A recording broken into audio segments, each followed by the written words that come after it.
Good evening, I'm Kevin Annett, and tonight I'm going to give you a lecture that I was to present to the Oxford Union, which is the oldest debating society in the world. In April 2016, I was invited to come there in Oxford University in England and debate a cleric of the Catholic Church over the issue. Funnily enough, the topic was, is there any good in the Roman Catholic Church? Well, as so often happens on these occasions, the invitation to me was unexplainably withdrawn about 2 weeks before the event, and the debate between me and him never happened. So I thought it would be good to post online for the world to see exactly what I was going to say that night. Good evening. Let me begin by saying what a pleasant surprise it is to be able to join you all here tonight. The last time I tried to give a public talk in England, at a London rally to protest child trafficking by church and state, your privately run UK border agency saw fit to arrest, fingerprint, jail me, and then finally deport me from your country without giving a reason at all. So be that as it may, and it usually is, I especially want to thank you for having me here tonight, having the courage to have me here tonight. Tonight's topic for debate is framed rather tellingly. Is there any good in the Roman Catholic Church? And assumingly by that is meant its holding company, the Vatican Incorporated. Well, the very wording of the subject is interesting because it implies that no, there isn't any good at all. Let's search for some.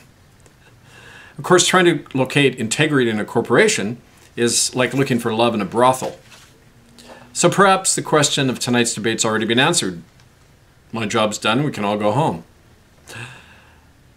In any event, the title of the main event tonight is a bit confusing, beginning with the term good, which is, after all, a completely relative and morally ambiguous term. The Spanish conquistadors and their slaughter-blessing Catholic priests thought that they were doing good when they wiped out millions of non-Catholic people for their own good. The Vatican's Inquisition that barbecued and tortured to death Christians who disagreed with Rome was officially entitled an auto de fe, which means act of faith. Even the present so-called liberal Pope Francis, Jorge Bergoglio, speaks of the goodness and zeal of the Franciscan missionaries who worked to death thousands of Aboriginal men, women, and children on Catholic slave plantations in California. Well, some things never change. Bergoglio also recently pardoned some 10,000 of his own child-raping priests, no doubt in the same spirit of doing good, at least good for his own institution. Human beings, especially when goaded on and justified by religion, always adorn their crimes in a halo of goodness. I've had personal experience of what I speak about. For over 20 years in Canada, I've lived and worked and documented alongside these folks who have lived through the reality of genocide in Canada, perpetrated mostly by Catholic-run Indian residential schools, where over 60,000 children died. Half of these children never came back because at the hands of the priests and nuns, they were ritually tortured, routinely starved, trafficked, experimented upon, flogged, gang raped, and killed en masse with smallpox and tuberculosis. Not one Catholic priest has ever gone to trial for any of these crimes, nor will they. These killers are above the law as it stands now. And having had the misfortune of speaking with enough of these scum, I know that these complicit clergy are still convinced that they were only trying to do good to the little brown savages by killing their bodies to save their souls, to quote their buddy Thomas Aquinas, one of the founding theologians of the Catholic Church. So perhaps what we need to do is redefine the term good in a better way, using this simple definition. To do good means to do no harm to others and to let them be themselves. Of course, under that definition, you immediately disqualify and condemn the Roman Catholic Church, which has killed more people than any institution in human history. The Church of Rome's body count is well over 50 million corpses, ever since it was made a legal corporation by the Emperor Constantine in the year 317. All right, that may all be true, sputter the defenders of Rome. So nobody's perfect. But look at all the charitable works the Church does all the time. Isn't that good? Well, in that sense, perhaps tonight's topic for debate should have been entitled instead, was there any good in Pablo Escobar, the head of the criminal syndicate known as the Medellin drug cartel? Because Pablo engaged in lots of charitable good works for the poor folks of Colombia. Just like the Roman Catholic Church, of which he was a dues-paying member, Pablo used his ill-gotten loot to build shelters for the homeless, playgrounds for some slum kids, and soup kitchens for the hungry. Of course, that charitable money was covered in blood and paid for by the early deaths from drug addiction of the very same people he was helping, but still, he was doing some good, wasn't he? Now, my analogy between Pablo Escobar and the Vatican is more than fitting, since not only are they members of the same club, but also the Vatican Bank is heavily invested in the international drug cartels as well as the arms and human trafficking industries that go along with it. GMO companies, Big Pharma, the biggest small arms company in the world, Beretta Limited, even dozens of online internet porn companies, all of these 100% Vatican investments pay for the goodies doled out to those deserving poor people who kiss the claw that feeds them. But let's take on directly the suggestion that the Roman Catholic Church, as the world's richest and least accountable corporation, plays a major role in providing charitable sustenance to the world's needy. Let's ask, what percentage of the Church's annual revenue actually goes towards charitable works? Well, it's an important question, not only for the debate tonight, but because the only legal basis for the Church to be exempt from paying taxes under the law of nations is that they must devote all, not some, but all, of their collected revenue for either the advancement of religion or charitable works. Well, right there you can knock out the Roman Catholic Church unless someone wants to explain what money laundering for the mafia, buying cruise missiles for third world dictators, or issuing routine bribes to politicians and governments all over the world have to do with either religion or charity. What percentage of the Catholic Church's revenue goes towards charity? Actually, less than 1%. At least in America. For tellingly, that's the only country in the world where the Church consistently publishes any of its financial records.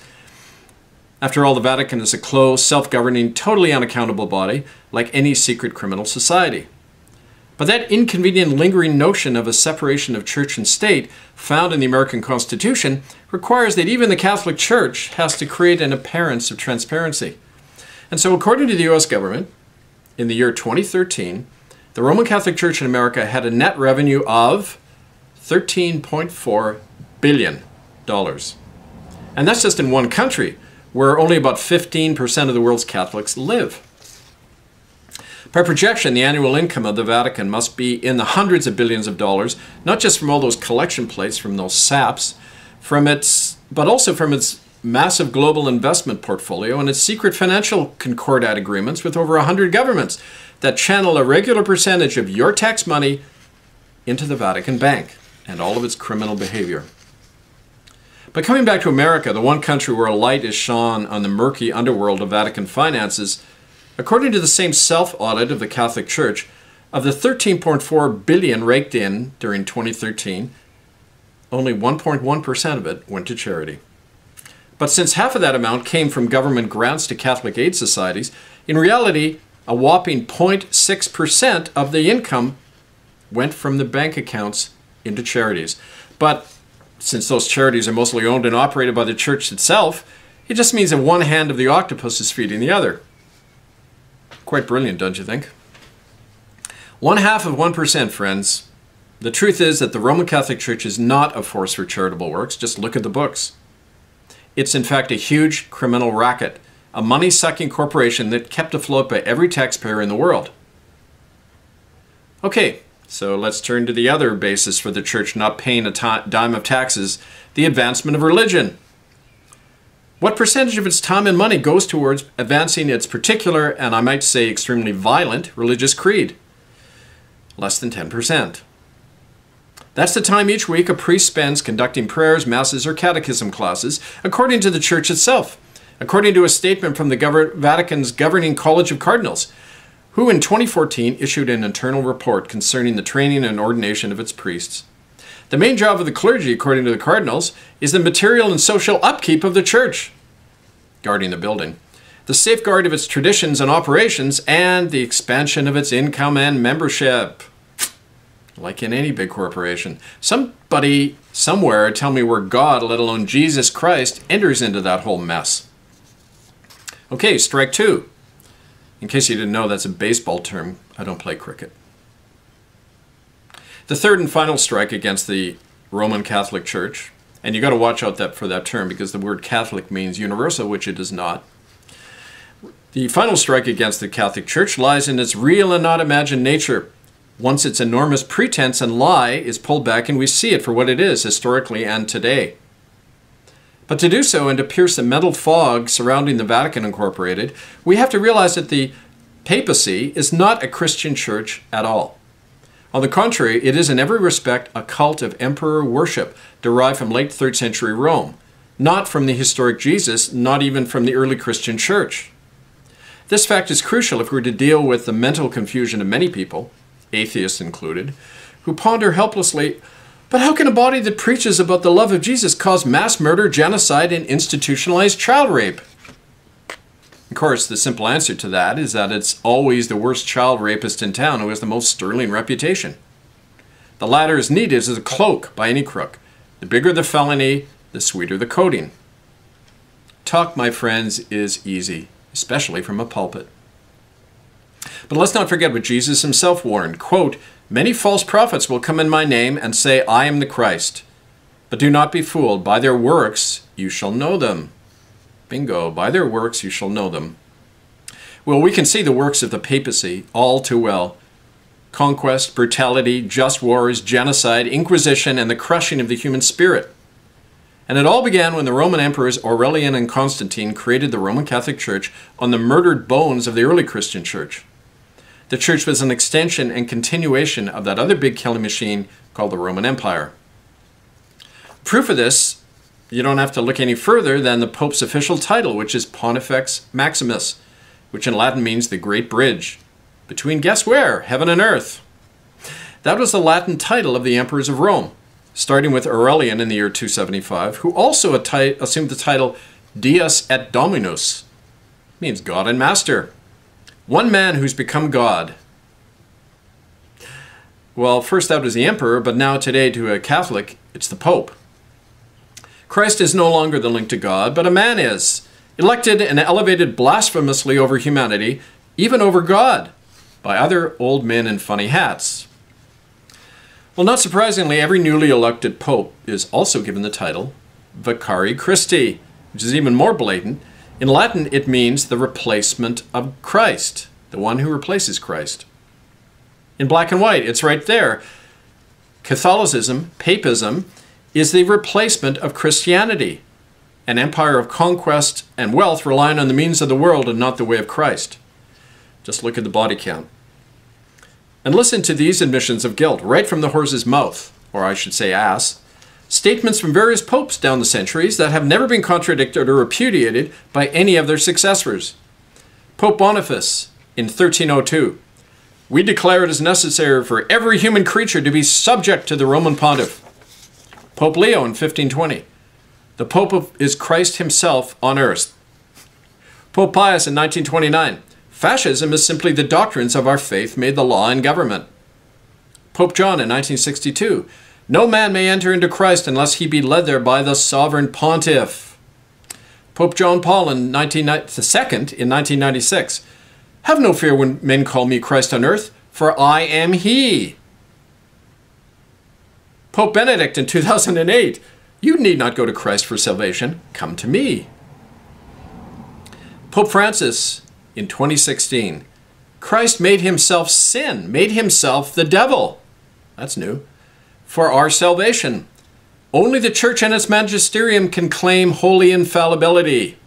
Have you had enough? I know I have. Well, is it any wonder that such a power-obsessed, megalomaniac religion makes itself unaccountable, sees nothing with its crimes, and uses the image and words of Christ himself to delude and soak its millions of duped followers to believe that a bit of a communion wafer or a papal blessing or the right amount of cash delivered into church coffers will buy their way into heaven, as if one can? Well, unfortunately, I saw it for myself when I was last in Rome in 2011. Right there in the Vatican Museum, a display board for buying indulgences, just like out of Martin Luther's day. Special papal blessings cost you only 150 euros. The more you spend, the closer you get to heaven. Although be warned, apparently, according to the sign, apparently God prefers credit cards to cash. How right when Pope Leo in 1520 said, "This myth of Christ has served us well." Well, the most dangerous group in the world is a super wealthy cult that sees itself as God, superior to everyone, and therefore justified in doing whatever is needed to protect itself and rule the world. A cult, in other words, like the Church of Rome. What other being than a cult can operate according to a criminal policy like crimen solicitanus, which has been binding on all Catholics since the year 1929. That policy states that whenever a child is raped or otherwise harmed by a priest, the police are not to be told, the victim is to be silenced, and if anyone speaks of this, they are excommunicated, thrown into hell for snitching on a rapist. Clearly, the God of Rome, like the mafia, cannot tolerate a snitch. Better instead to operate under a global criminal conspiracy to aid and abet child rapists and killers than to cost the church a lawsuit or save a child's life. Heaven forbid. And yet, despite all of this criminal arrangement, the world keeps wondering why there's so much child rape within the Church of Rome. Are we all that blind? Do we really think a lion isn't going to eat a gazelle? Well, John Acton, a British politician, said, "Absolute power corrupts absolutely." He was referring to the Church of Rome when he made that statement, something conveniently left out of the history books. The Church of Rome is absolutely corrupt, but it also corrupts whoever is near to it, like all who attend it, who fund it, who associate with it, or rent its halls, or smile on its policies, or look the other way at all its public relations gestures. All who do so partake in that corruption. And under the law of God and mankind, those human accessories are equally guilty of all its crimes. The only good that can be said to come out of this most violent, corrupt, and anti-Christ body in history is how its evil awakens people to the need for a return to the simple words, witness, and spirit of Jesus himself, a spirit that has always been the chief adversary of the Church of Rome. Jesus founded a community of called out people, a remnant not of this world, a congregation, not a church. Nowhere did Jesus speak of popes, of bishops, of rituals and ceremonies by which someone would mediate him and God to others. He said that the kingdom of heaven lay inside each of us, not outside in a communion wafer or a religious ritual. That inner kingdom of Christ alone is the guide of all true Christians, who must come out from and be separate from all these vile, false and violent churches that deny God in practice and kill children in practice. And that's the task of any deluded soul still caught in the fatal grip of Rome and its blasphemous illusions and depravities. As America's founding fathers said, we hold this truth to be self-evident. And one of those men, the second U.S. President, John Adams, said, quote, "A free government and the Roman Catholic religion can never exist together in any nation or country. Liberty and popery are opposed," unquote. The nature of an ancient corporate evil like the Church of Rome does not change over time. It simply alters its appearance because it comes out of the dark ruler of this world, the one whom Jesus said, "He is a lie from the beginning, for he is the father of lies," Satan. It's a good thing to free ourselves from a lie as huge as Roman Catholicism and as criminal. As free-born men and women, we are made for the truth, and when we recognize it, our hearts and our minds breathe freely and we return to our natural sense of liberty and independence. From that place of freedom, we are empowered to take action to stop criminals in every high place, whether they be popes or presidents or prime ministers. For we, the people, are the source of all sovereignty, of government, of law, and of religion. We can and must stop and arrest and confine child-raping priests when the police and courts refuse to do so. We can and must shut down the churches that traffic children and have hidden their crimes over centuries, like the Catholic Church, the Anglican Church of England, the United Church of Canada, all of these criminal bodies. For the life of one child is more sacred than all the fanfare and rituals of any church anywhere. Well, Jesus had his own prescription for child killers. He said, "Whoever would harm one of these innocent ones should have a millstone placed around his neck and be thrown into the sea." Well, I wonder what Jesus would say about an entire institution that mocks God, murders with impunity, rapes and murders children, and protects those who do so. Is there a millstone that is big enough to sink such an institution? Yes, there is. It is we, the people. I thank you.